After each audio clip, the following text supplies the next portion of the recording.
नमस्कार, मी धनराज गजाननराव एलमुलवार, सहाय्यक शिक्षक, जिल्हा परिषद उच्च प्राथमिक शाळा सिदूर, तालुका जिल्हा चंद्रपूर.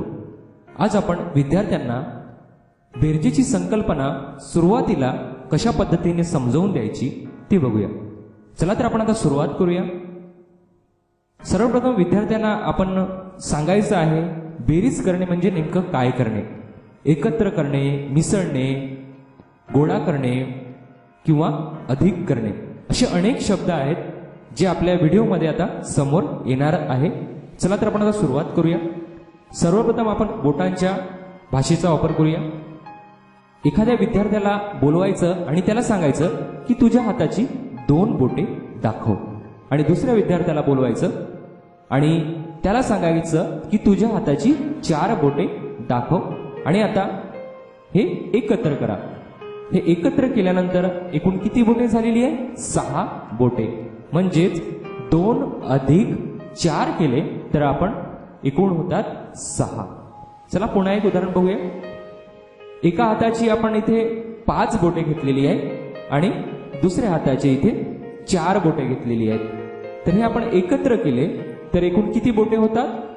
5 अधिक 4 बरोबर 9. पुन्हा एका विद्यार्थ्याला बोलवायचं, त्याला आपल्या हाताची 5 बोटे दाखवायला सांगायचं. दुसऱ्या विद्यार्थ्याला बोलवून त्याच्या हाताची 4 बोटे दाखवायला सांगायचं. आता हे एकत्र करायला सांगायचं.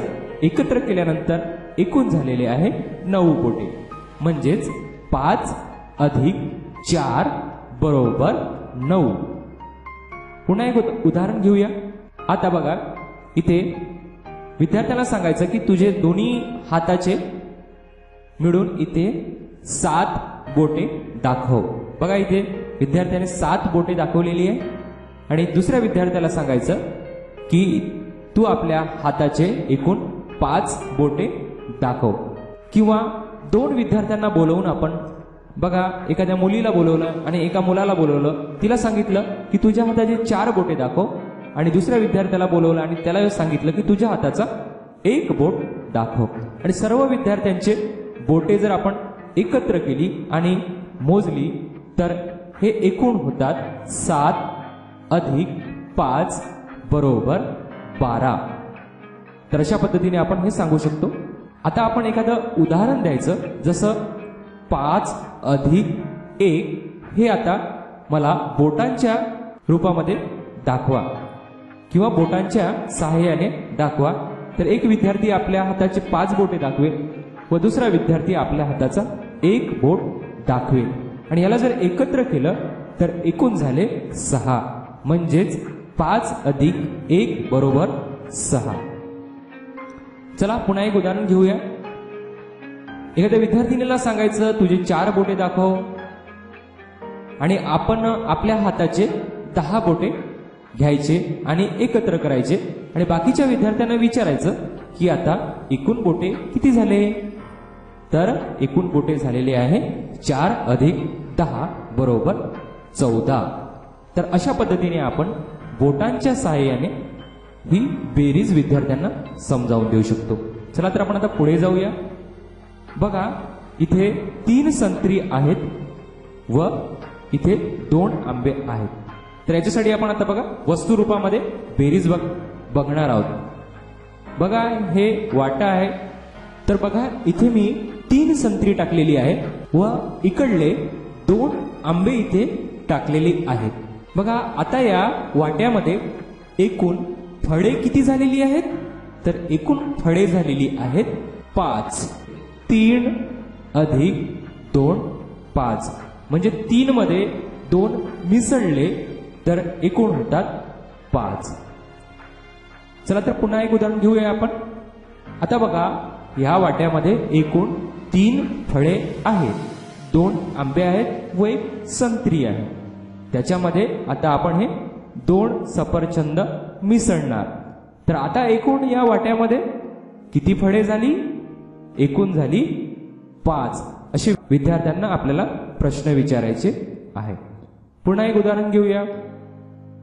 आता या वाट्यामध्ये आपण 2 आंबे ठेवलेले आहे आणि 2 सफरचंद ठेवलेले आहे.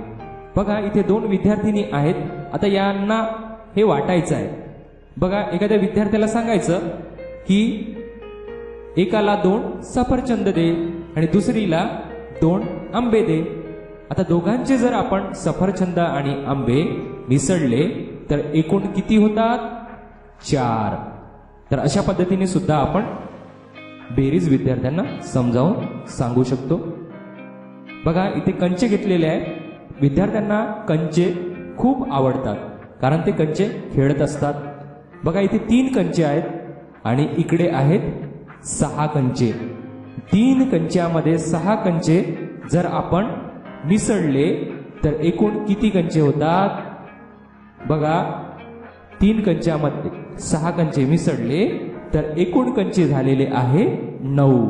म्हणजेच 3 अधिक 6 बरोबर झालेले आहे 9. पुन्हा एक उदाहरण बघूया. बघा आता आपण विद्यार्थ्यांच्या सहाय्याने बेरीज समजावून घेऊया.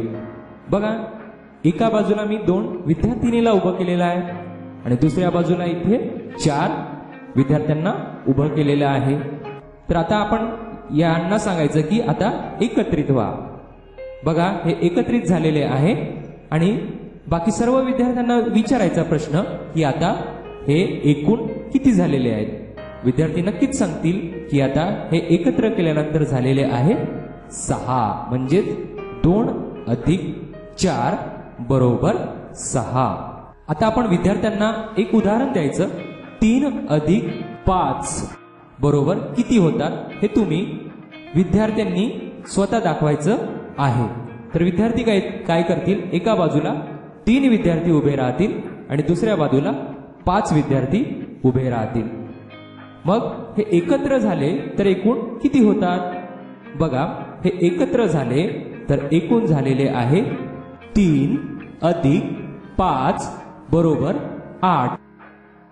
तर अशा पद्धतीने आपण विद्यार्थ्यांच्या मदतीने सुद्धा बेरीज समजावून देऊ शकतो.